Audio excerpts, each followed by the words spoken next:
Brothers and sisters, we are gathered here because there is no place else to gather.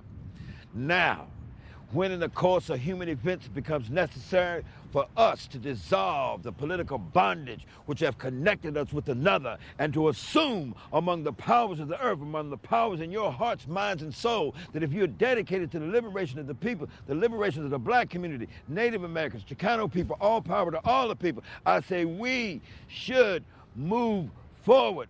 Organize ourselves with programs, raise our consciousness to make sure that we understand what the pig power structure in government is doing. We're going to organize ourselves, we're going to stand up, we're going to arm ourselves, and we're going to walk on this racist pig-ass power structure, and we're going to say, stick 'em up, motherfucker, we come for what's ours. And that crowd went wild.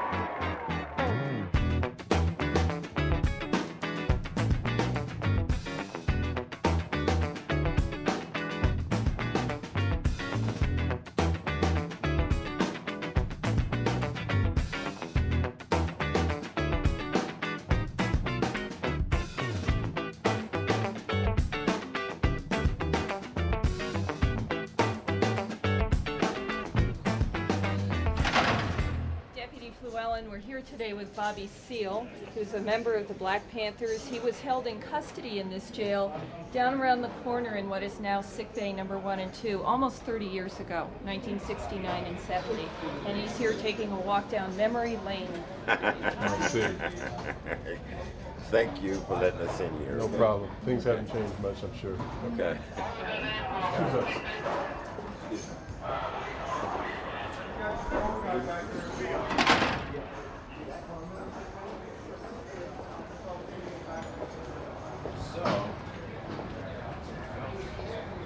I remember going through this door numerous times.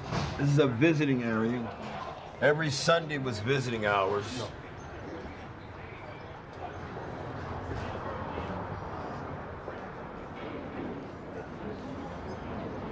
This is the one I was held in all the time. This one I was never in. How you doing, brother? Hey, nice to meet you. You know who I am, right? Yeah, I seen you before. You seen me before? In Filmo. How long ago? Long time ago. Over You 20. mean way when we was organizing back in the old Black Panther Party days? Remember when y'all remember watching on TV going to Sacramento? Oh, you remember that? I May remember 2nd, that. 1967. Yep. Remember watching Chicago on TV? It was Abby Hoffman. Abby Hoffman, Jerry Rubin, Right. Bobby Seale. Remember when they tied you up too? Chain shacking and gagging at your chair. There you go. All right, what's your name remember again? Kent Smith. Ken Smith. Yep. Right on. Okay. Good to see you again. All right.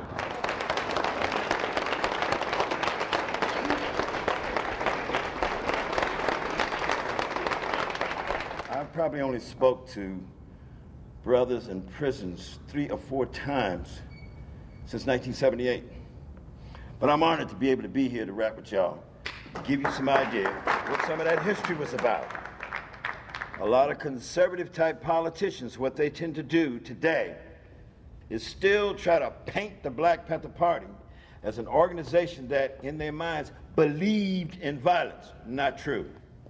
A lot of people think the Black Panther Party went because we were some macho dudes, had our penis in front of our ego in front of our penis and trying to extend that shit with the. That was not what we were about. At all. We were about our liberation struggle. And we took our heart, minds, and souls and put our lives on the line. 29 of my Black Panther Party members died in shootouts and battles. We stood in opposition to the whole institutionalized forms of racism that exist in the United States of America then. Now, how did we do that?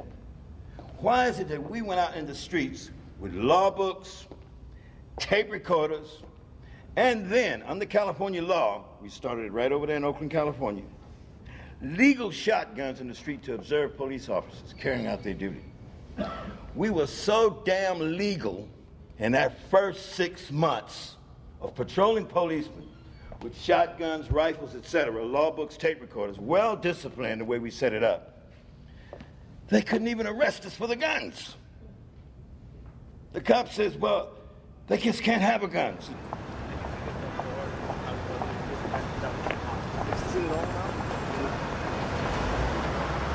They have never lacked the Black Panther Party standing up and saying we revolutionary and practicing revolutionary actions. They have never lacked the Black Panther Party standing up and proving through social practice that we're not racist, but proving that they in fact are the real racists. They have never lacked the Black Panther Party saying that we want some socialistic programs implemented in the black community so we can survive and be free. We love all our people. We love all our people. We love our people so much that if the pigs attack us, we're going to defend ourselves rightfully with guns and force. We say power to the people.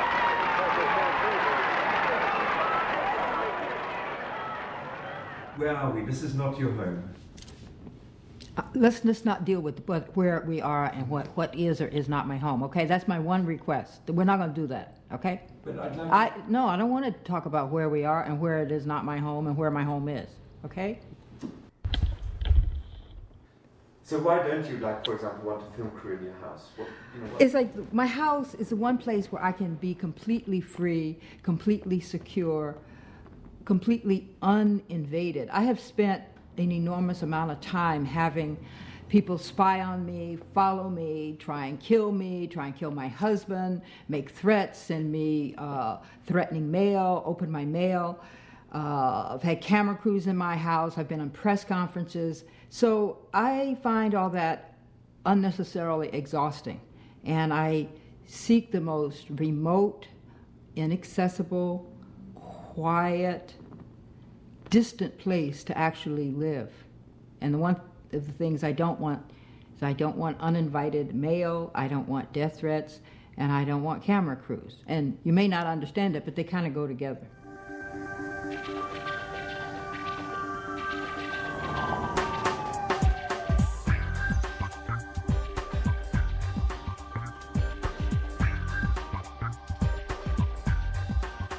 For the Black Panther.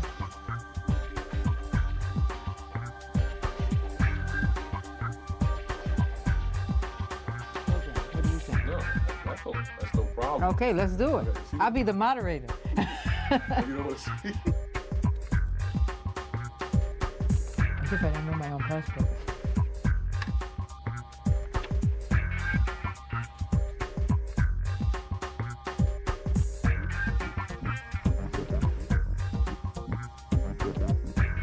Okay, we were talking about Americanization of, that's what we were talking about, how slavery, the institutions of America are very much linked to the development of slavery, and the legal system has to adapt. You were the one who was talking about Senate, we were talking about I think we're talking about did you get the thing about the statue on the top of the Capitol? You know there is a statue, right? Well, it's a woman, and it's a Native American, Indian woman. I'd like to know how this makes you feel when you hear it. The capital of the United States was actually built by slaves.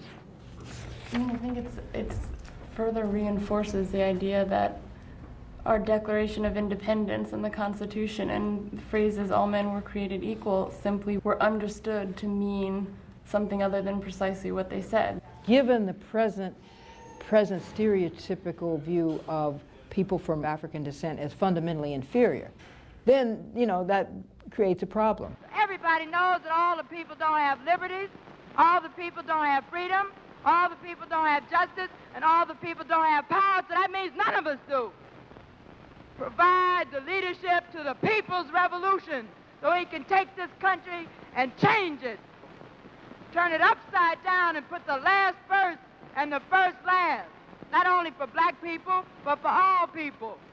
When those people or their children rise up and say, we're not taking it anymore, it's over with, you get an enormous reaction of guilt and anger, and also this, well, that's the way you deserve to be treated, on the one hand. And then people who are more humane, oh, that's a horrible history, we should change that, we should make everything better. So it generates conflict within the larger society. It also generates conflict within the black community. Oh, you're going too far. So there's a lot of fear, there's a lot of guilt, there's an enormous amount of anger on both sides. It's like a tinderbox.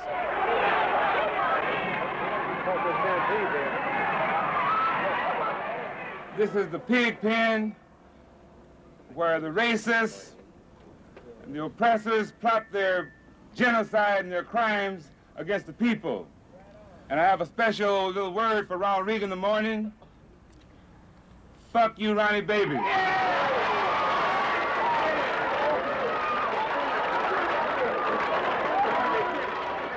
There was no question who was right. It was obvious.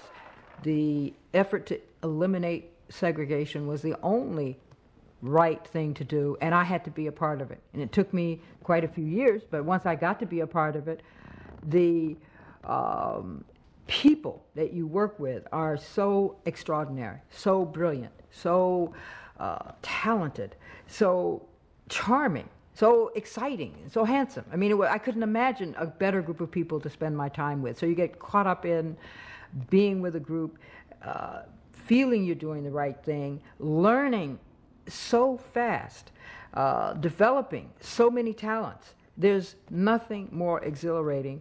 There's also nothing more dangerous. But you know your life is making a difference every minute. You know you're changing history. Probably took a little longer than any of us thought.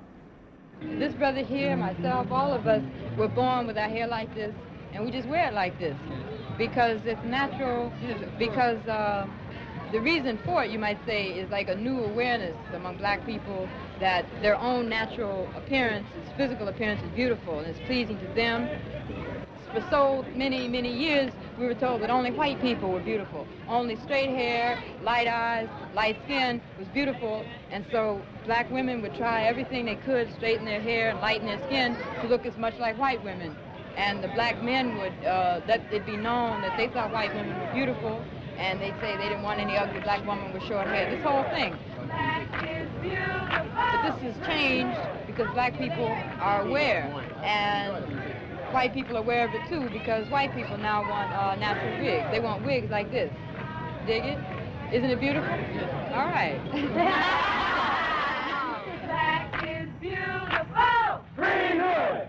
Said I want it free. Free hood. How much of an American are you today? That's a hard question to answer because who and what constitutes American is really being contested today. And there are people who are into their English first movement.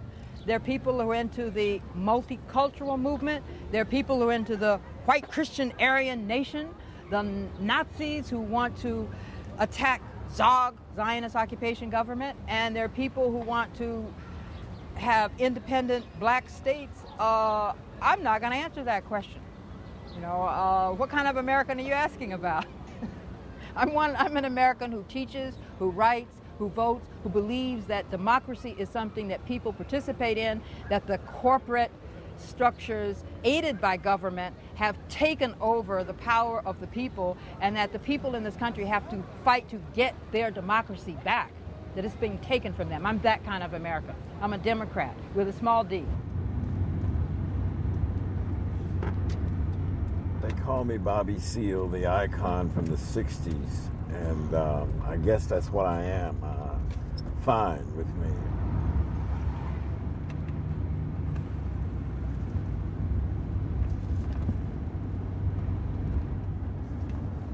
So, you know, in the 60s we raised a lot of hell. We wouldn't take any crap for what we used to call the racist pig power structure.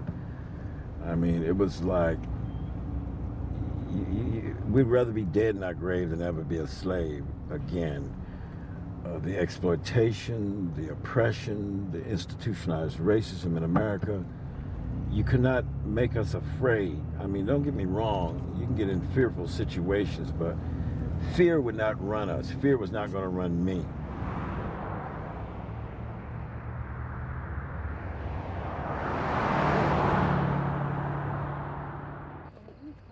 welcome you to this evening with Mr. Bobby Seale and Miss Leslie Johnston Seale. And we hope that you'll have a wonderful time. Bobby Seale found himself by the age of 17 to be already trained in the trade of architecture. Thereafter, he joined the United States Air Force. And in the Air Force, he worked with the Gemini missile program. He was there for approximately 4 years. In 1965, he and the co-founder of the Black Panther Party, Huey P. Newton, decided that they want to inaugurate an organization that came to be known throughout the nation as the gun-toting set of revolutionaries who fought for justice against the establishment. 90% of the black community supported the Black Panther Party during its reign, while J. Edgar Hoover, the FBI director during the time, mentioned them as being the most dangerous group of militants in the country. I think that created a lot of anxiety, and it caused a lot of individuals to believe that the Black Panther Party should not be respected but despised. And I want you this afternoon, this evening, to understand that the Black Panther Party should be celebrated. With no further ado, please help me welcome Mr. Bobby Seale and Leslie Johnston Seale.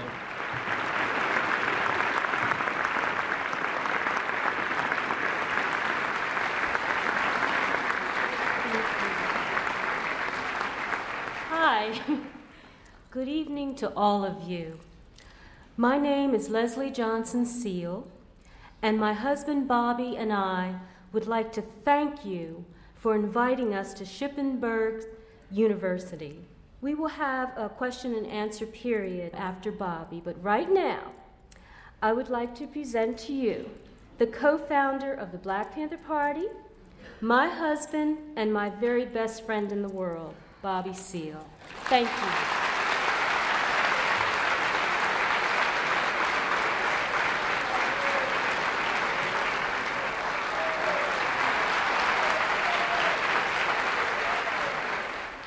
Next thing you know, I'm sitting in a classroom, and my anthropology teacher, she's a good teacher, you know, she's a young white female, and every time she refers to black folks, she says Negroid. Every time she refers to Asian folks, she says Mongoloid. And when she got to white folks, she said Caucasian. So she kept saying, I says, wait a minute. Every time you refer to us, you say Negroid. We ain't no Negroes.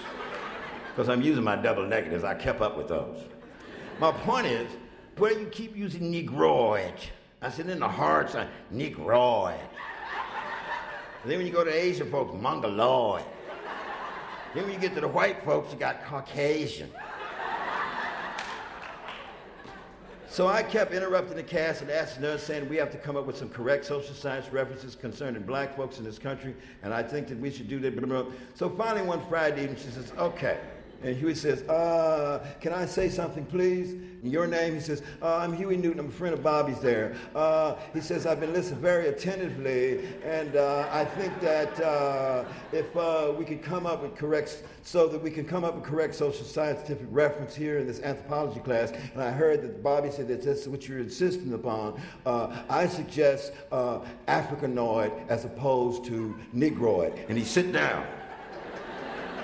In America, black people are treated very much as the Vietnamese people or any other colonized people because we're used, we're brutalized. The police in our community occupy our area, our community as a foreign troop occupies territory. And the police are there not to, in our community, not to promote our welfare or for our security and our safety, but they're there to contain us, to brutalize us and murder us. Because they have their orders to do so. And we sit down and rewrote the 10-point platform and program in a new organization that we didn't even have a name for yet. Number one, we wanted power to determine our own destiny, our own black community. Number two, we want decent housing fit for shelter of human beings. Number three, we want full employment for our people. And I said, what else, Huey? He said, nothing else. I said, right, period. In other words, we're going to write these first 10-point programs. We're not going to write a long dissertation. We're not going to go to the black community talking about the basic socioeconomic structure and the adverse conditions that you're subjected to and considering particular sociological and psychological factors against the backdrop in the history of slavery. We want full employment for our people, decent housing, fit for shelter of human beings. want an immediate end to police brutality and murder of black people. The racist pig cops must stop their wanton murder and brutality or suffer the wrath of the armed black people in their black communities defending themselves. The whole black nation has to be put together as a black army. And we're gonna walk on this nation, we're gonna walk on this racist power structure, and we're gonna say to the whole damn government, stick 'em up, motherfucker. This is a hold up. We come for what's ours.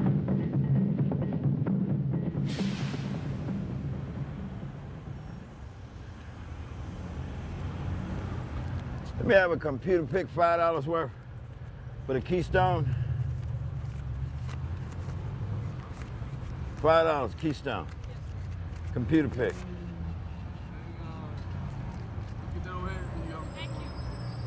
Now, if I just hit this here, $30 million. If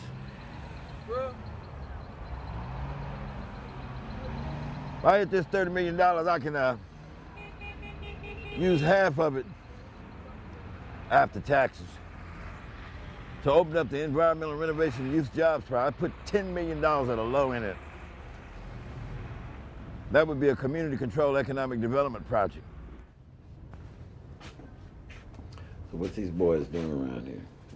Ain't no shoot 'em ups going on out here. It's pretty quiet on this end. But you read about that one they did the other day. Now, somebody told me that Councilman Street's relative got wounded and shot. I think it was his grandnephew. His grandnephew.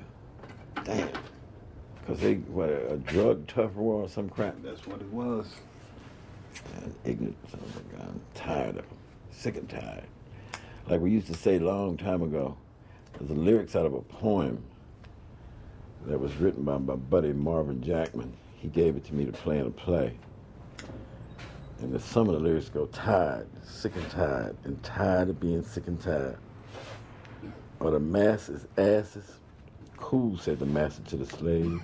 Don't rob and steal. Cool, and he wheeled us into 350 years of black-ass madness.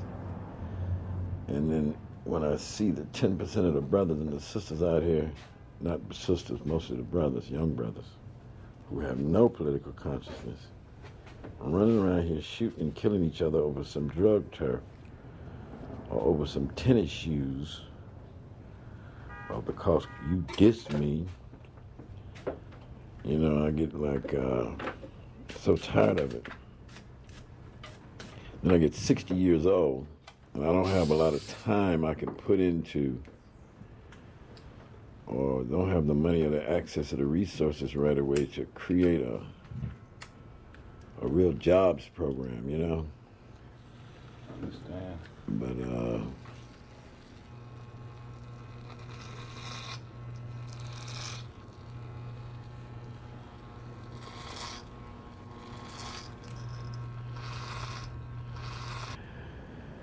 I mean, when Martin Luther King was killed, you know, I was very upset. When Bobby Hutton was murdered, I was very, very upset. When Malcolm X was murdered, well, long before Martin Luther King, I was truly upset. You know, I had a one-man riot for a block down the street all by myself. Nobody joined. People were looking at me like, what's wrong with him? But I had to compose and collect myself, you know, to try to understand that they were going to kill us. They were going to murder us. And that that was really the day I truly dedicated myself to being a political revolutionary.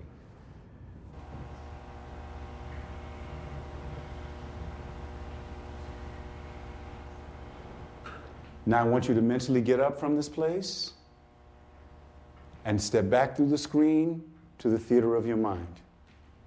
Go back to your seat and sit down. Look at the image of your secret place, your peaceful place, your powerful place, your Shah place. It's going to begin to fade now, but I want you to know that you can return to this place anytime you want using the power of your mind and the technique of this exercise. So the image of the Shah place begins to fade. It's fading, and we're back to the blank screen. You will feel alert, better than you've ever felt before. You see the number 3? Good. Now take a deep, slow breath. Hold it for a second and breathe out. Number 3 fades. It's fading. It's fading. It's fading. It's gone.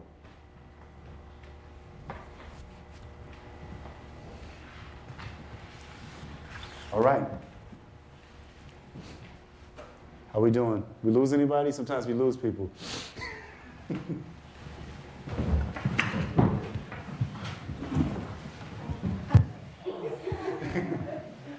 How did that feel? Let's process that. What comes to mind for you when I say Black Panthers? Oh man, power, strength, change, beauty, violence, sadness, a whole bunch of different words. Some of them joyous, some of them sad. Pain. Well, my parents, when they hear Black Panthers or think of them, probably their initial reaction would be shock or you know, ooh, that militant group of black people. I hear revolution, I hear evolution, I see change, I hear growth. I never really heard about the Black Panthers when I was growing up. You know, I grew up small town, mostly, you know, white, Caucasian, and just wasn't something we talked about, wasn't in our realm. A lot of white Americans today still seem to be scared about the Panthers because they never did their true research about it. I think a lot of people are so caught up in this. So I see the Black Panthers as strong people who demanded respect, therefore got it. And even though I wouldn't say it crumbled, it just evaporated into something else in the end, it's still something that we remember. Power. Power, leadership. That's mine. Jamal.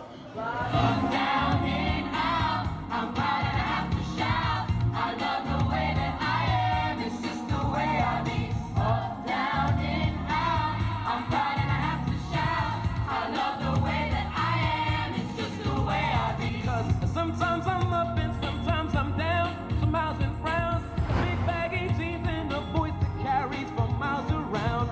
Dreadlocks, two socks, headphones and hip hop. Hanging with my homies, never lonely, cool and fun of love. Up, down, in, out, I'm proud and I have to shout. I love the way that I am, it's just the way I be. You work out the way, everyone for the mercy, two for the people, three, and if you ain't real, your whole style's evil. Roll like you nigga if you ever try to fight with the Einstein mama, hot Charles Manson. What's up, everyone? We are the City Kids Foundation, and our vision is to create a future in which young people affect positive change in their lives, in the community, and in the world.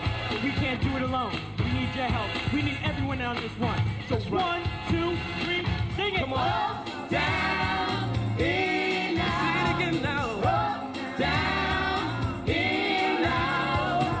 I love the way that I am. It's just the way I be.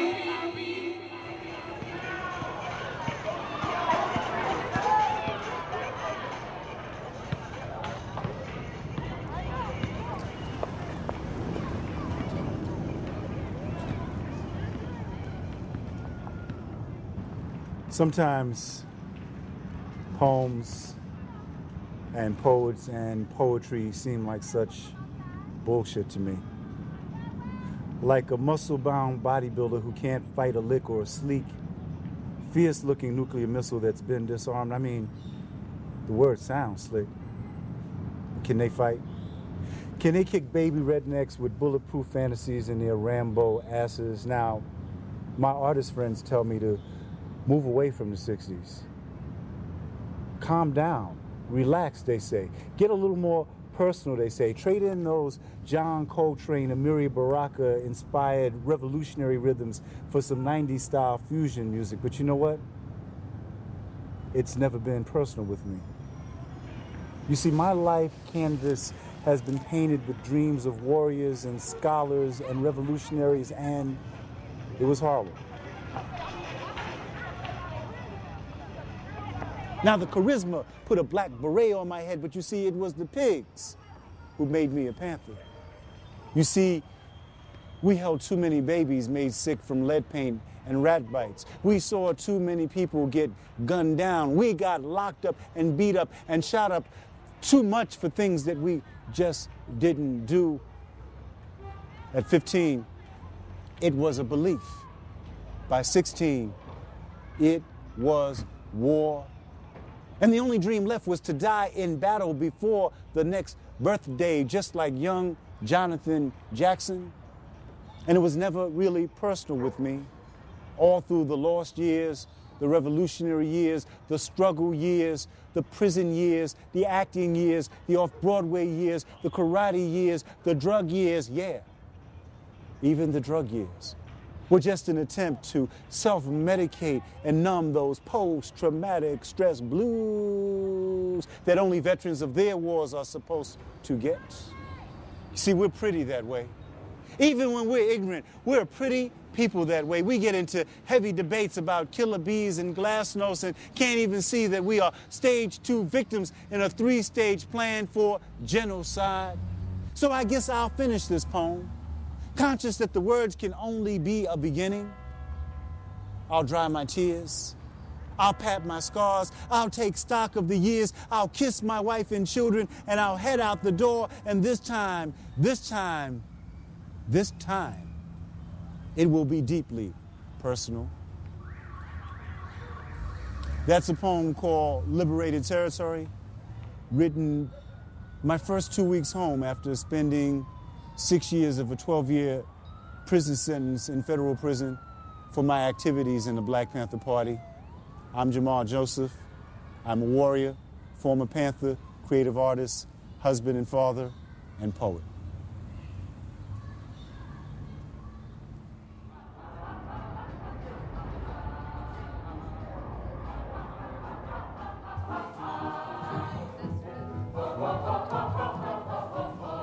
So when you talked about the Black Power movement, a lot of it just had to do with, you know, that kind of imagery. And they used to have songs. One of the biggest hits in this country in the 20s was a song called If You're Black, Get Back. And it had a little beat, and it used to go, if you're black, get back, if you're brown, stick around, if you're white, you're just right. And that was a big hit, you see? And so the reaction that came in the 60s when black women first started saying, you know what, my kinky hair is beautiful, and growing the bush and accentuating that, the things that we take for granted. There was a big debate about whether you were black or Negro, what that meant, defining ourselves. You are the same age that we were when we were in the Panthers. You are the same age that the Students for Democratic Society, the Black Panther Party, the Young Lords, they're the same age that you are now. And that's why we say you are the movement. You're the youth movement of today. The youth always was the driving force behind the revolutions. Once you started hitting 30, we started calling you old. Eldridge Cleaver was like 30, and we used to call him Papa Rage, you know? What we did was we started going into dope dens, and what we would do is we would take the dope, we stick the dope dealers up, we would take the drugs and we would flush them down the toilet, throw them in the sewer, and we take the money and we distribute it to community programs. Robin Hood. Yeah. Robin Hood. But this is the paper that I was telling you about. Recognize that guy? She doesn't? No. You don't recognize him? Wow. That's me. Yeah. Now everybody comes in. Dr. Joseph, right? Be careful with the paper. Yeah, the paper's kind of old. It's like Sean. That's me. I had just turned 16. Nice one, isn't that right? A nice combination. I like to smile. I mean, I was able to really pull it together in 4 hours. Here's when they come to guess you, like, this is Panther 21. Yeah. I was in prison for 9.5 years as a result of my involvement in the Black Panther Party.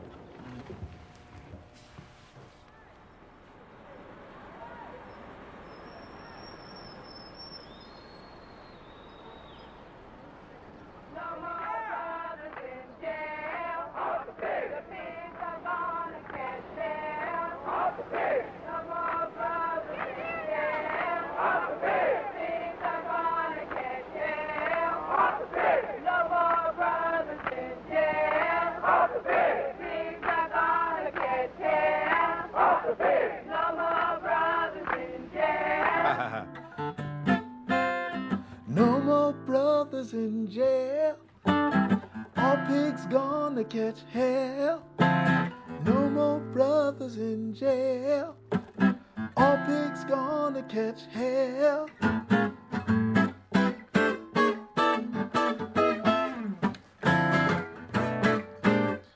jazz version of Off the Pig.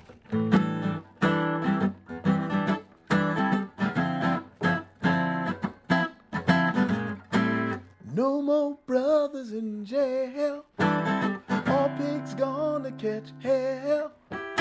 No more brothers in jail. We used to go, no more brothers in jail. Off the pig. All pigs gonna catch hell. Nobody ever sees me do this. But when I'm home chilling by myself, I do stuff like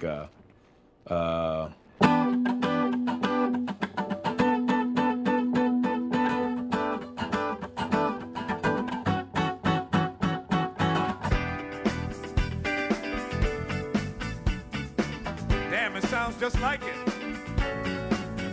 Good times. These are the good times. Leave your cares behind. These are the good times. Way down, y'all. Happy days are here again. The time is right for making friends. Let's get together about 9:45. Come tomorrow, let's all do it again. Boys will be boys, better let them have the toy. so many Americans say, hey, I'm German American, I'm Italian American, I'm whatever. But during the war, it was like, those fucking Krauts and Tojo and so, because people needed to dehumanize people, to kill them with sort of impunity and then just keep running on. You had to say, well, I'm not shooting my brother.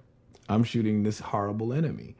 But after the war is over, if a person says, I just met a German man or whatever, or an Italian man, it was like, oh, I met this sexy Italian man, or I met this powerful, this intelligent German man. Yeah, he worked with Lufthansa and he's a really cool guy. It's just people.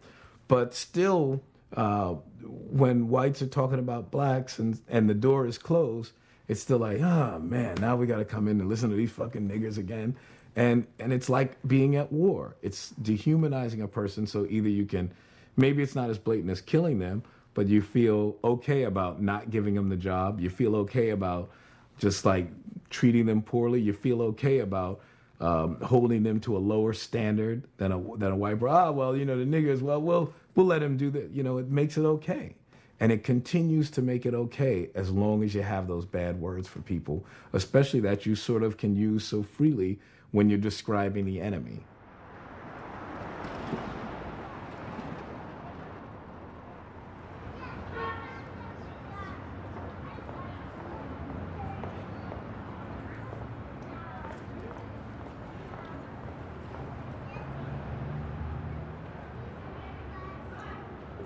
There's a stronghold of artistic types here. Paul Newman lives here. I guess he's sort of like the unofficial mayor of Westport, and Martha Stewart lives here, and Ashford and Simpson, and me. I'm taking you to Bridgeport. This is just 2 towns up from me. 10 miles away. And the difference is incredible to me. It reminds me of an African township. This is like our equivalent. It's very, very depressed. It's almost all ethnic. You see, I come from an age in America where we had hope as black people. We had a great deal of hope. We really believed that we were making a new future. And we really believed it. There was no one that was going to keep us down. That's what the Black Panther Party was all about. Self-determination. There was no way that I believed that this is what my future looked like. No way. You couldn't have convinced me of this in a million years. Therefore, since I didn't believe it, it didn't happen to me. It just wasn't going to happen to me. I wasn't going to settle. And because I genuinely believed that I could control my own destiny. This is my friend Misha's shop up here. She's trying to increase the vibe factor in downtown Bridgeport. And I came here because somebody told me that I was on the cover of In Touch News, this current issue. It's Black History Month in America. And I said, oh, check this out. So I got to come to Bridgeport to get the black news. Obviously, we don't have this in Westport. Nile Rodgers is an accomplished musician, songwriter, guitarist for high-profile talents such as Diana Ross, Madonna, David Bowie, Paul Abdul, Jimmy Vaughan, Al Jarreau, and so on, so on, so on. It says that I am now a Westport resident and a legend in my own right. Some of you may remember me from the group Chic that had big hits like Dance, Dance, Dance, Yowza, Yowza, Yowza, La Freak, and Good Times. I also wrote and produced for Sister Sledge and did We Are Family and He's the Greatest Dancer and all sorts of stuff like that. But then it goes on to say, did I mention he is also a former Black Panther Party member? Like, check this out. This part of the living room. Look at this view, man. I know, man. It's I mean, even on a rainy day, it's just like. It's cool. Now you did building, right? When you first got the house? Yeah, when I first found this spot, it was just a little. It was a dump, to be honest with you. It was just a little spot right here in the living room, like that. The ceiling there, this whole ceiling used to be the attic. So now what I'm doing is I got to start taking care of it. So what I'm doing is I'm building a pool. It's one of these new high-tech pools where you swim against the current. Oh, get out of here. Yes, since I didn't die in the struggle, might as well try and spend the rest of my years in pretty good health. And, I mean, to be honest with you, I was having a problem with drugs and alcohol and stuff, and I just needed a change. And so I moved up here and got into the health thing. You look great.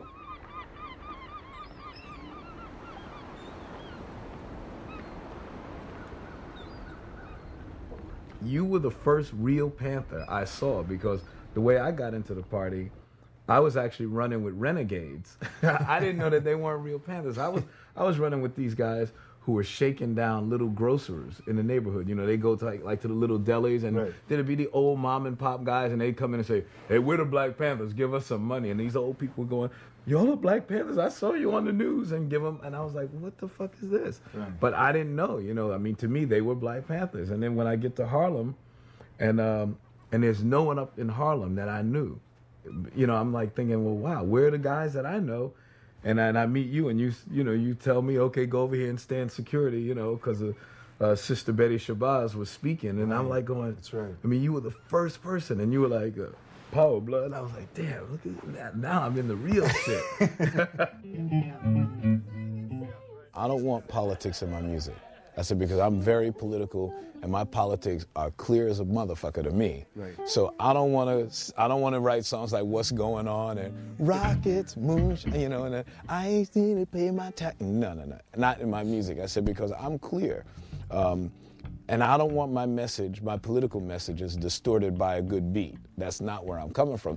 So there were a lot of contradictions in my life. Is it that I'm so unique and so special and I have these gifts, or is it that I don't mean to play in this whole conspiracy shit, right. But is it that the powers that be say, Nile is cool, we can deal with him, let him do his shit, let him be the producer of the year, let him do this, and it's all right.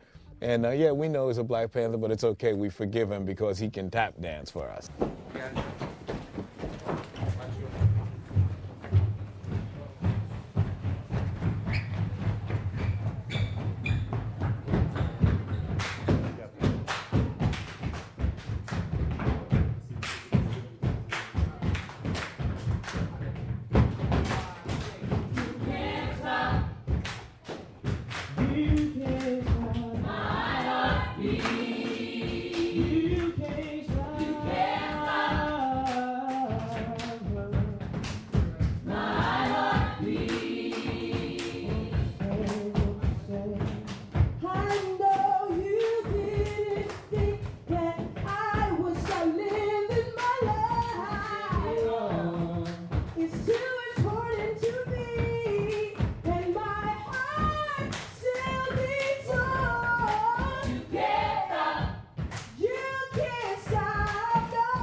hope in my life.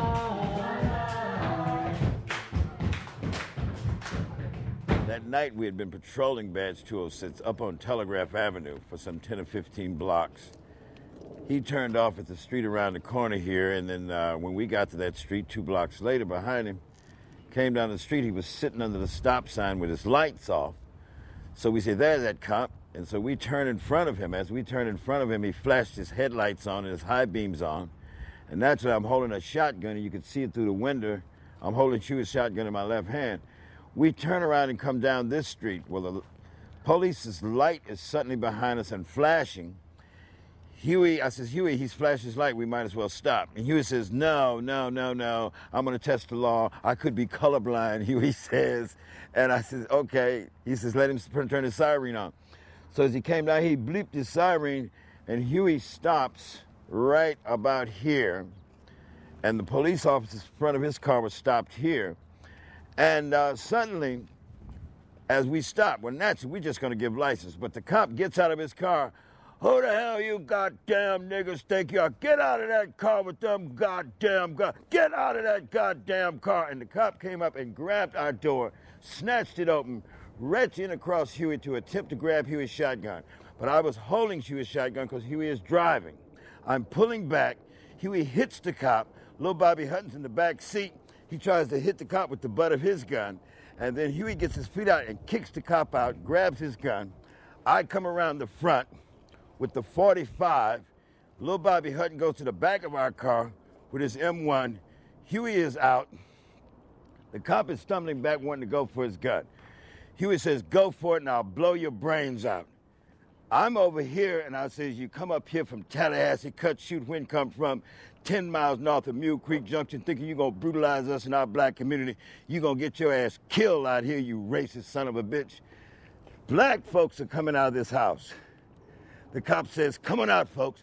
Come on out, folks. The niggas got too many guns. Now, these are black folks. This white cop is saying, come on out, folks. The niggas got too many guns. The assistant DA comes up and finally pulls Badge 206 to the side and tells Badge 206, the guns are legal. The guns are legal. You really can't arrest them. And Badge 206 is fuming. We got to do something. We got to do something. So Badge 206 walks up to my car, and he sees my license plate hanging there, but I have a coat hanger through the holes to make my license plate attached to the bumper. So he begins to write me a ticket for the license plate being on with a coat hanger. And I take the ticket, the cops leave, we give a speech to the people that we organize the community, going to patrol these racist police out here. They've been brutalizing our people in the community, etc. Now, we're about what? At best, March, we started the party in October, 4 or 5 months old. At that time, we'd been patrolling police with illegal guns, law books, tape recorders. But Badge 206 that night, when he attempted to do that, he almost got killed. But just because we were disciplined in the methodology is the reason. Because it was not emotionalism so much as we were trying to capture the imagination of the people, to let them see some disciplined people, young black men in our community, ready to defend ourselves from some burly racist cop. And just like I told him, you know, you bring your ass down here from Tallahassee, cut, shoot, when come from 10 miles north of Mule Creek Junction, thinking you're going to brutalize us black folk. Well, I guess that shocked this cop. The problem was that these guns were in the hands of black men. Black men were viewed as threatening. Black men were the target of so much violence and so much hostility and so much, they obviously had to be angry. So angry black men with guns in their hands, who are they coming after? There's guilt, there's fear, and then there's the whipping up of hostility by the media. FBI Director J. Edgar Hoover today asserted that of the black extremist groups, the Black Panthers represent the greatest internal threat to the nation. In his report for fiscal year 1969, Hoover said the Panthers have perpetrated numerous assaults on police and have engaged in violent confrontations throughout the country.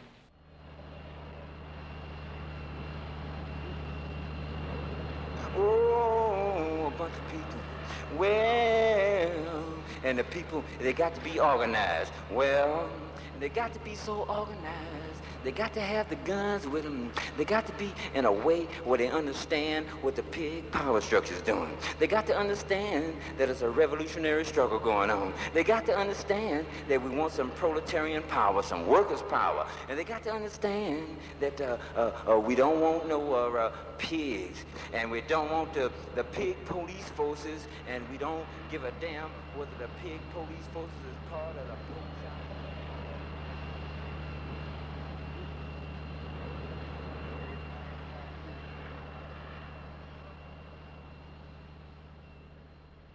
When Dr. King was assassinated, when he was murdered in 1968, I got angry, like a lot of kids got really angry that were active that time, high school students, college students, and they said, if they can kill the Prince of Peace, then nonviolence must be dead. Black power, let's get down with the Black Power movement. And you know, Black power is all about affirming who you were as a person of color, and you associated the enemy with anyone who was white. So I developed that hatred. So I saw the Black Panther Party seem to be the most militant organization on the scene. I look for an organization to look the way some of you are looking for colleges. You know, when you look at the faces of Black Panthers, I mean, it was a frightening image. It was good marketing. It was really, really good marketing. Very, very effective. Even when I first saw the Panthers, it looked cool. When I saw them out in front of the courthouse with the guns, I thought, man, now that's revolution. That's power. I said, man, the Panthers, they seem crazy. They seem like they're ready to go to war. I'm going to join the Black Panther Party. So I got a few of my boys together, and we rode out to Brooklyn. And I'm telling them on the way in, I'm going to do whatever it takes to join. And they said, you know, they said you have to kill a cop to be a Panther. I'll do it. They said you have to bring the gun back. I'll do it. I'm just fired up. You know how you're young and crazy? I'm 15 years old. And I just jump up and I said, choose me, brother. Arm me. Send me on a mission. I'm ready to kill Whitey right now. Basically, these guys just said, would you off a pig? And what do you say when you're 16, you know? Yeah. Right. You know? Right. You know, would you die for the cause? You know, when you're 16, you, and in a strange way, when you're 16, you feel like you would. You would do anything, especially to have that sense of belonging. He said, come here. So I walk up to the front. He's sitting by a desk. I look at my, you know, the guys that I came with like to say, yeah, boy, told you. This brother opens the desk. He reaches in, he pulls out. He's reaching real low. So now I look back at my boys. Man, he's going to give me a big gun. See how far down he's reaching in the desk? And he pulls out a stack of books. And I said, excuse me, brother. You said you were going to arm me.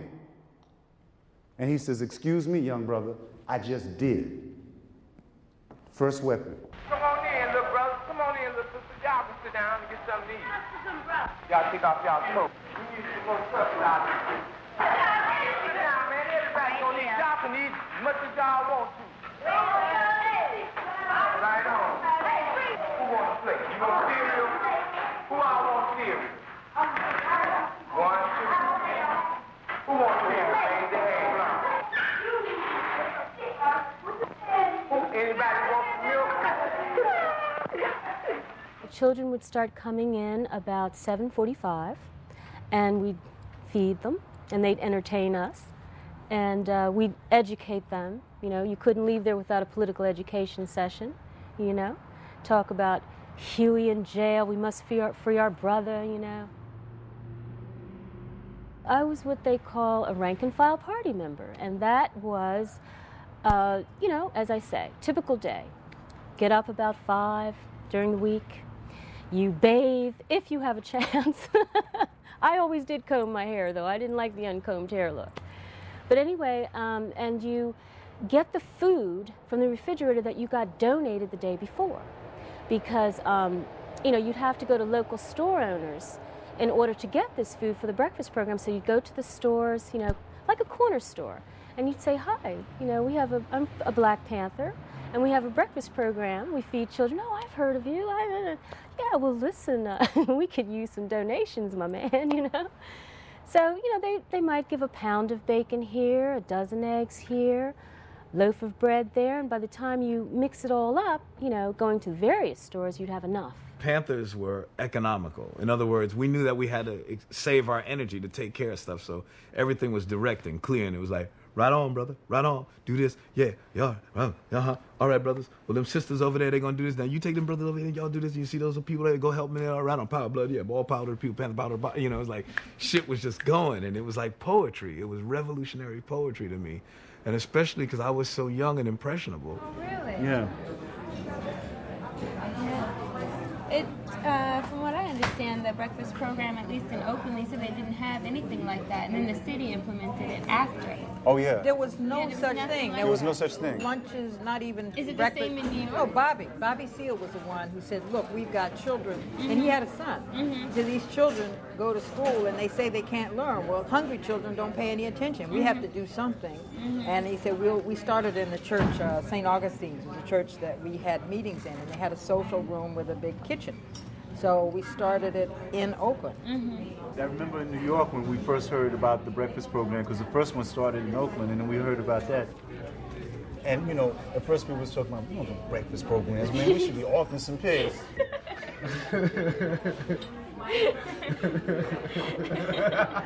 How are you? Fine. Okay, what are we gonna do? There's no polish.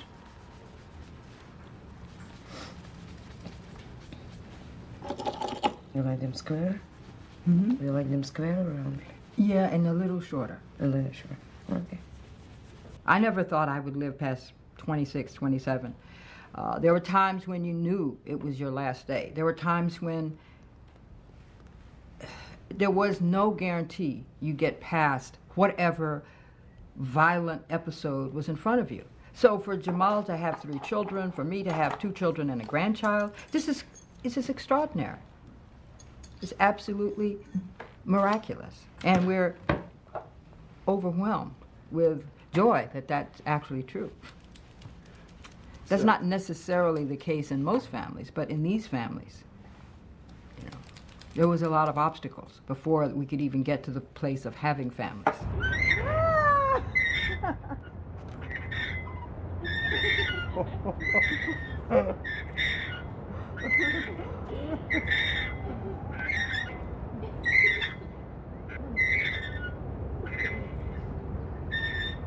But we were very young, you know. Like we came from France to New Jersey for about 6 months. The first time we entered the U.S., she was, I think, 3, I was 4. I was 2 and you were 3. Okay. And we were just staying with friends of the family. Right, they just said, oh, we're going to go to America, we're going to stay. It was snowing, we played with the horses. You know, we didn't know nothing. Right. And they used to send us cards for our birthday and say, and things that had, you know, revolutionary messages on it, you know. The Yeah, always, like birthday cards that said like something about a pig on them. You know, Emory Douglas's work, you know, for birthday card. And it's like, It would say say off off the pig. Yeah, right on the it would. birthday Happy birthday, I love you, Mommy and Daddy, you know. Okay, oh, this is from Daddy, you know. That's just how it was. Oh, that's funny. You know, they loved their people, and they were ready to die for the integrity of their people. And that's love, you know, at its purest essence. It was not just black power, it was power to all the people. And I remember reading it was like red power, yellow power, black power, red power, and it was just like against pig power, meaning, you know, the capitalist structure. So it was power to all the people, and that was the danger there. So that's right. We are family. Get up, everybody, and say, we are family. Oh, he said this, and he said, and so I said, well, I just have to meet him. When's the first time that you met my mother? The very first time when Kathleen came to Harlem, what had happened is that at this time, unbeknownst to us, the FBI's COINTELPRO was in full swing. So there was a lot of dissension amongst the ranks. I mean, people, it was just all over the place. So when she came in to boost our morale, and she gives this speech, I mean, I'm sitting there devastated. I must have felt this high, because I'm sitting there thinking like, great, Kathleen's coming to say, Niall, you're one of the most beautiful brothers I've ever met, and you guys are doing a great job. You all are taking care of business. Got the breakfast program going, you got this, you're doing so-and-so at Lincoln Hospital. Instead, it was like, you brothers and sisters have been fucking up, and when you fuck up, you get fucked up. And I was like, that was mine. And she let us have it. The interesting thing, though, is that she was a very powerful figure, very powerful. And it was, you know, it was romantic to us. I mean, we're sitting there and she's like reaming us out, but it still was like, damn, Kathleen is got the fro out to here, and it's like, you know, it was like a hero of ours walked right in.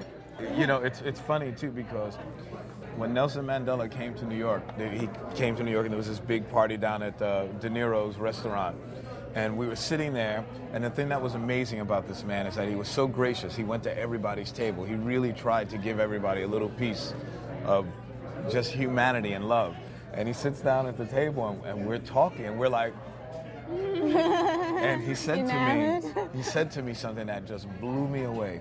He says that when he was in prison, the only thing that kept his spirit alive was not the struggle and this and that. He says he would hear the music coming into his cell.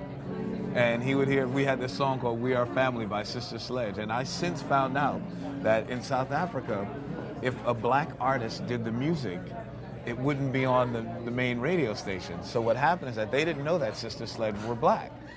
So they played your But music. Nelson Mandela knew it. We are family. I got all my sisters with me. We are family. Get up, everybody, and say, we are family. I got all my sisters with me. Now I'm gonna do the way Larry Graham does it. We are family. Get up, everybody, and say, everyone can see we're together. Oh, baby. As we walk out by, and every block just like birds of a feather. I won't tell no lie. All of the people around us will say, can they be that close? Just a mistake for the record. We're giving love in a family dose. We are family. I got all my sisters with me. We are family. Get up, everybody, and say. Why were we the enemy? Why was the Black Panther Party the enemy? It still is mind-boggling to me. I'm trying to figure out what kind of brain thinks that those people, these people, my people, were the enemy. I still have a difficult time putting it all together. We must recognize that we continuously face the potential situation in which military weapons, grenades, machine guns, bazookas, and mortars will be turned against the police. In fact, in April, in an ambush of the Oakland Police Department, Black Panthers used submachine guns against the Oakland Police Department. They used hand grenades against responding Oakland Police Department units. Now, they went in their Black Panther uniform, and some of them carrying rifles and bandoliers and black jackets and tams and so on, and I'm sure that they terrorized quite a few of these merchants. They told them that you contribute to this political cause, and $10 a week, $20 a week, whatever they thought they could happen, or and the same thing that's happened down the street to so-and-so whose building was burned will not happen to you. I believe that it's a form of blackmail. This is a war against the police. They are being murdered by military terrorists. We want to deal with this national threat. The persons, the groups, the urban guerrilla, the organizations which are mounting this nationwide wide war on law officers must be discovered and punished before the fabric of this nation is seriously damaged or destroyed. Okay. They should be able to talk to each other. Before we begin, I'd like to briefly introduce our two guests. Professor Chomsky's works represent in both breadth and depth one of the most remarkable explorations of issues central to any agenda for positive social change in our history. Professor Noam Chomsky is a graduate of Harvard University. He has been on the faculty of MIT since 1955. The federal government, through 4 administrations, were running a terrorist program against dissent. Literally a terrorist program, major terrorist program. I mean, it started, began against the Communist Party back in the 50s. Under Kennedy, it really took off.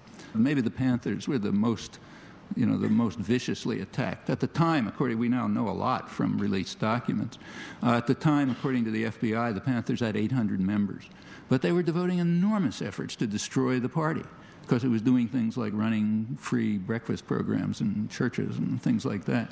People would visit you, people would interact with you, they would send letters to you. I got letters all the time, and I was so busy I didn't read most of them, but they tried to disrupt your relationships with other people. For example, I got a letter that said, "Dear Kathleen, you are such a nice person. I hate to be the one to break this bad news, but I just want you to know your husband is having an affair with a white woman who lives at such and such and such a street," and it had an address.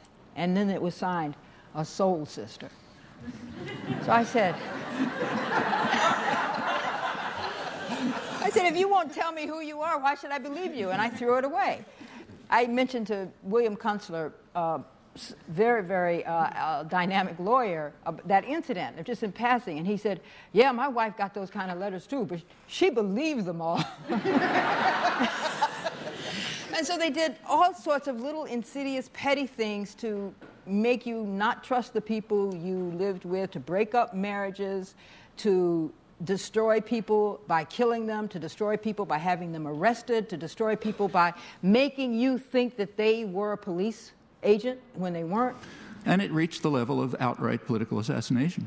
The literal Gestapo-style political assassination. The person who was the most extreme case in the COINTELPRO records was the assassination of Black Panther leader Fred Hampton, who's an organizer in the Chicago ghettos. Now, they were not going after him because he was a criminal or anything else. He was anything but. He was a very effective organizer. That's the kind of guy they want to kill. In comparison with this, what's Watergate? Watergate was a Tea Party. The only reason why anybody pays attention to Watergate is the targets were rich, powerful people. And rich, powerful people fight back. Those yours are prescriptions.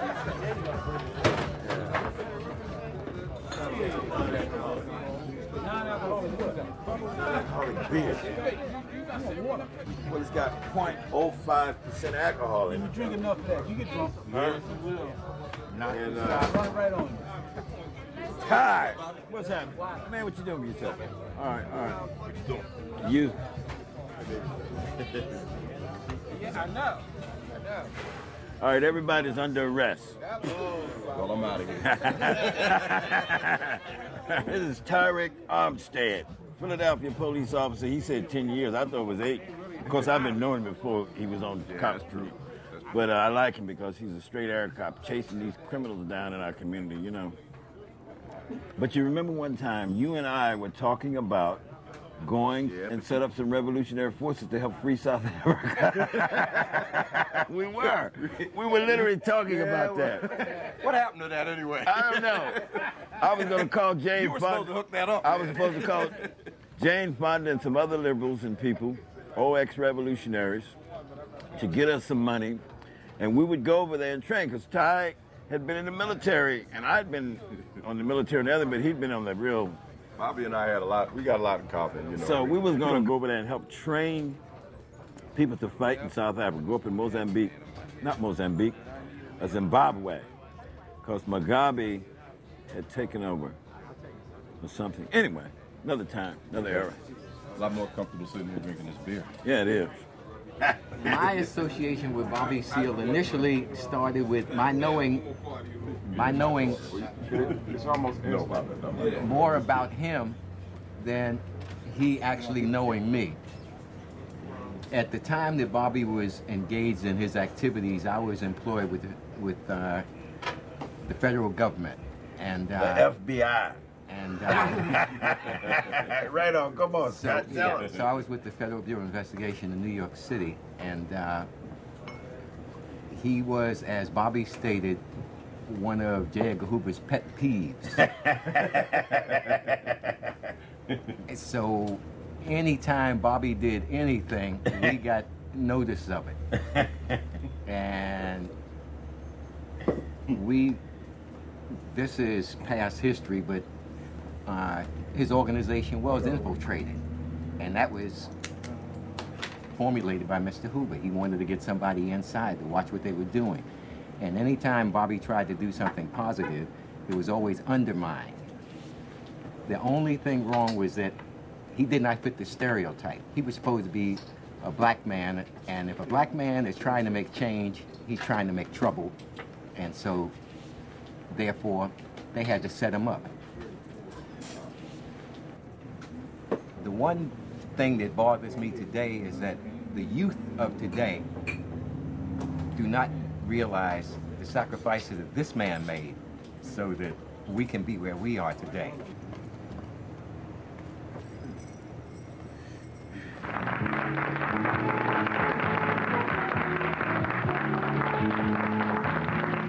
You know, we have all obviously seen in the past half hour, 45 minutes that Bobby Seale can talk pretty good. But I'll tell you, he does something else pretty well. When he said that he would like to cook some barbecue with us today, you got so excited, you got here at 6 o'clock this morning to start off. And you're going to come out with a book, aren't you? Well, I got a book coming out. It's called Barbecuing with Bobby. I really, well, everybody laughs at that. Now, no, Barbecuing with Bobby. I think that's downtown. I think that's a provocative title. It jams everything. It's great. Right on. Now, this is not my best. I know. And we can really get better. By the way, Bobby, without his barbecue recipe, is going to be at Lehigh University tomorrow night, 8 o'clock, to talk about the black economic liberation, a subject he's been dealing with today. Also want to say, if you want the recipe, you can write here. People are talking. It'll be called Bobby's Barbecue. You can write in. We'll send you out the recipe here at 5th and Market, KYW-TV, Channel 3, Philadelphia 19106.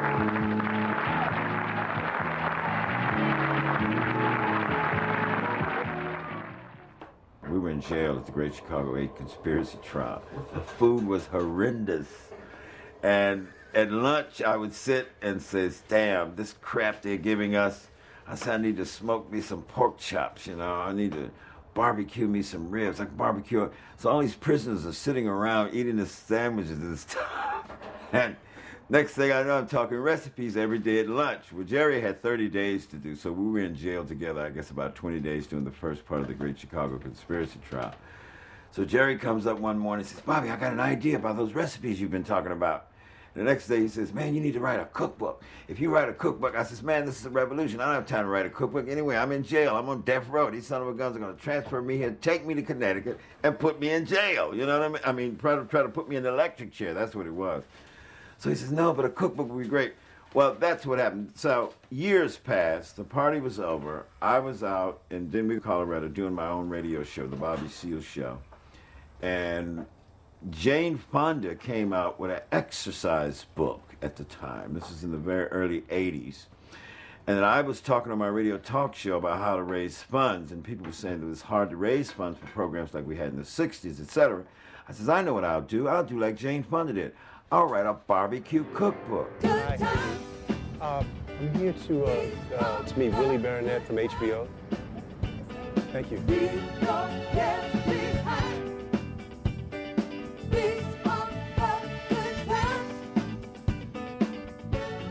Thanks a lot. Hey, how are you? Good. See you. See you. How are you doing? Good. Hey. How are you? Fine, thank you. I wrote a script called Knife Hand. The best way to describe Knife Hand is it's Shane. It's Shane set in Harlem in the 90s. And DeVito's doing what? It doesn't sound like a DeVito type picture. Oh, well, Jersey Films is producing. Oh, he's producing. Well, good. Yeah. Then I have to do 30 Days, which is a prison movie that I'm doing it with Universal, actually, and slated to write and direct this. Oh, jeez. You get to direct this? I didn't know that. I get to direct 30 Days in a Wake. Wow. Yeah. That's cool. I get to direct it. I don't know, the reality of Hollywood is that the fact that you came from the prison background was probably what intrigues people in Hollywood the most. Oh, no, I realize that. Because, I mean, the thing in Hollywood is everybody writes, so what's different about you? What's different, yeah. No, I realize that. I mean, I actually had learned that in the Panthers. In the Panthers, we would get to be in Leonard Bernstein's townhouse in Jane Fonda's penthouse to raise money for the bail fund. And it was because we were on the news, and because people were intrigued, and because people would give a party and their friends would come. They were bored shitless. They were rich as hell. They were bored shitless, and they would be like, I'm having Black Panthers in my penthouse. You must come by. And we knew that. Did that? Oh, of course. I mean, we knew that was the deal. That was their agenda. Our agenda was to get in there and raise some money, and also to try to politicize some people, because there might be one person in that room that really got it and would go back to their community and help raise some more support or continue to support the Black Panther Party. So I realized that it wasn't going to be that different in terms of coming out here. I know that a lot of times I'm able to get that meeting or get my script read because somebody says, you have to read this. And this guy was a Panther, and he spent 10 years in prison.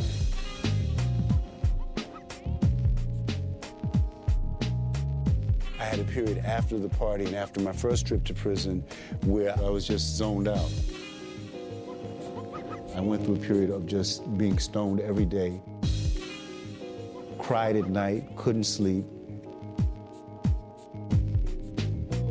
I was in my early 20s, and my eyes were red, and I was like, Jamal, it's not even noon, and you are fucked up. And then I realized I hadn't been sober in about 13 months. I was doing a little bit of theater, and a guy who had been in Vietnam says, you're suffering from post-traumatic stress. I said, but I've never been to Vietnam. He said, you were in the war. Joyce, who I met during that period, used to try to talk to me about the Panthers. I couldn't even talk about it. It's painful. How does one cope? How do you deal with that in yourself? Well, actually, one of the other symptoms of post-traumatic stress is that you deny you have any symptoms. Right. You just block it all out, which is what I was doing. And I ended up actually in a type of therapy that was designed specifically for survivors of concentration camps. I didn't know that that's what it was. I got in touch with this therapist who was running a group that I wanted to join the group, and she said, well, you have to come and see me. I said, come see you? I said, I don't believe in therapy. She said, well, that's good because most of it doesn't work. I said, oh, well, maybe she knows something.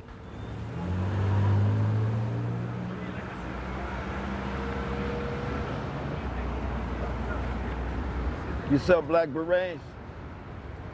Huh? How much are your berets? No black. How much are they? $5. $5? $4? Okay. I got it for $2.50. Another joint.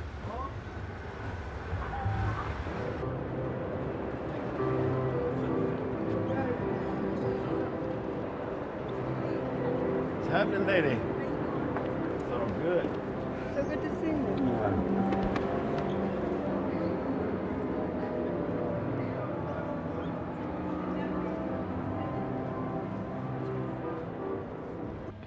From the 60s to the future. That's it. That's it. That's the site. Okay. You pulled this up before, though, haven't you? I'm not on the net. I've never You haven't seen pulled this. this up? I don't This pull is- up anything. How do you like the way I started it off? Before I said, welcome to my site. Righteous, down home, all power to the people. That was Fine our with me. slogan. Fine with me.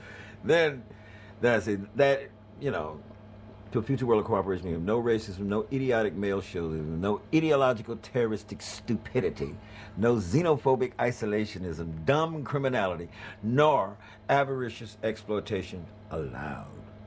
Somebody wrote me an email on this. You will never get rid of male chauvinism. Of all the things, that's the one. That's the most idiotic. That's the one. You'll never. Locked It will into. always exist. I see. Some guy balled me out, man. I said, this is a bigot from way back. Flames. Well, now we know what's important.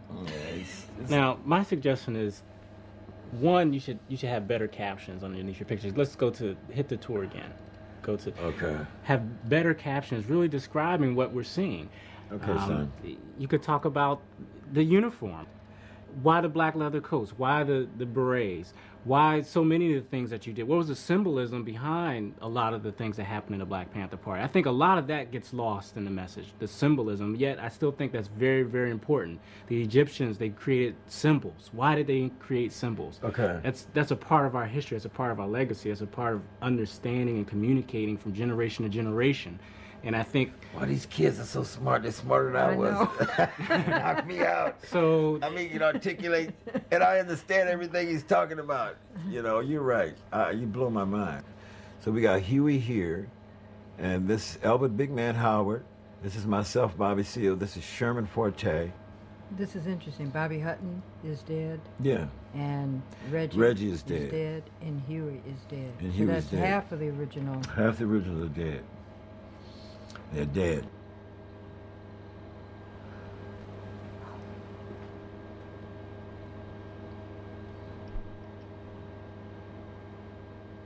Then looking back, you started feeling like you broke your promise. All of the people that you were going to make free, that you were going to lead to freedom, they were still suffering. In fact, things were worse. You know, when I was working at the Harlem office of the Black Panther Party, there was one or two people that we see on the street, and we call them the shopping bag lady or the shopping bag man. And you'd give them a sandwich and, some clothes, and you'd, help them in that way. And, within 5 years, there was an army of homeless people. This was a phenomenon that just didn't exist. You had tenants taking over buildings because the landlord wasn't giving enough heat. Now you had blocks and blocks of abandoned buildings. And if your mission, the thing that you were willing to lay down your life for, was going to be to change all that, and you're still walking around and breathing and things are getting worse, what does that make you? It makes you a tremendous failure.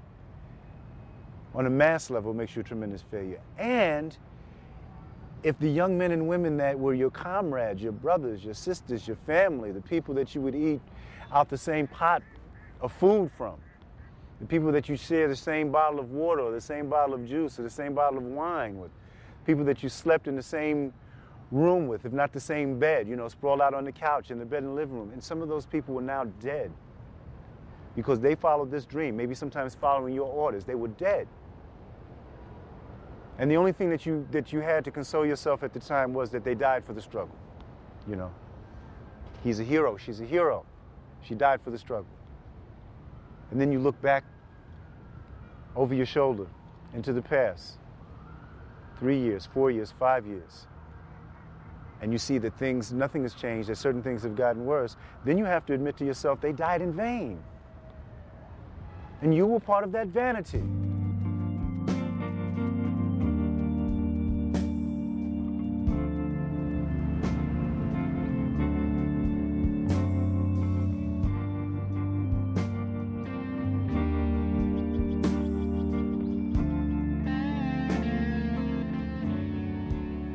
Like a common animal, he died a warrior for black liberation.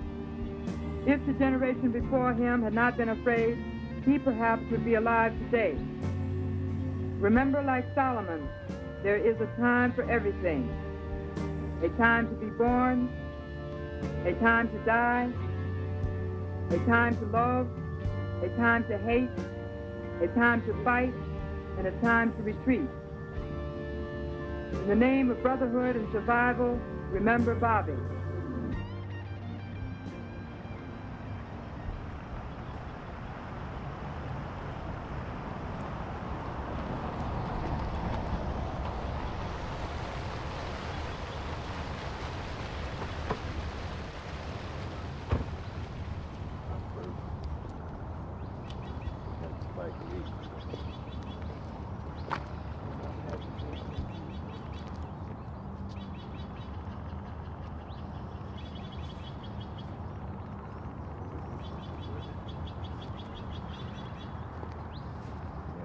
Here it is. This is 2909. Bobby's grave. Bobby Hutton. First one.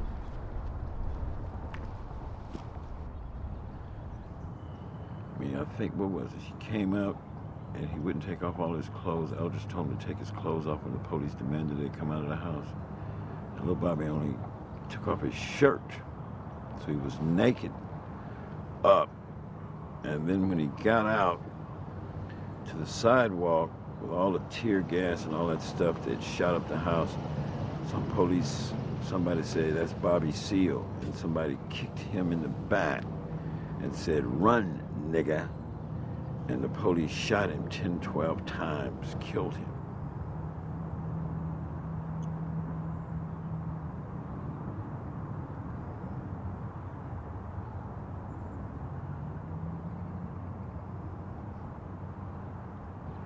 I had 28, 29 Black Panther Party members dead. 14 policemen were dead. And all their attacks on all our officers and on us party members.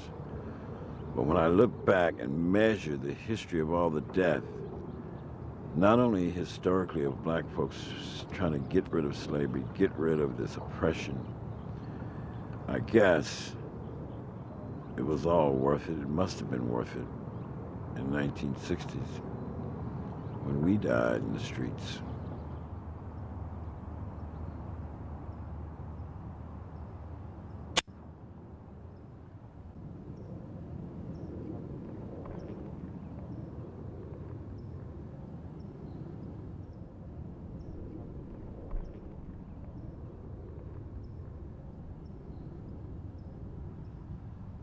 Very sort of death, destruction, life important questions that you raised. And that was what the mode of the movement that you're asking about was. You know, it was a matter of life and death. We oriented ourselves, began around keeping somebody, Huey Newton, one of the founders of the Black Panther Party, out of the gas chamber.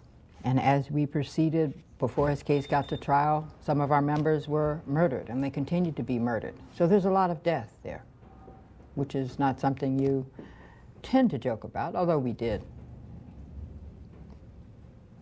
Have to have a sense of humor. That's why we're still here. There's a pig up on the hill. Pop, pop, pop, pop. If you don't get him, the Panthers will. Pop, pop, pop, pop. Power to the people. Power to the people. Right on, right on, right on, right on. Yeah. Oh yeah. Oh yeah.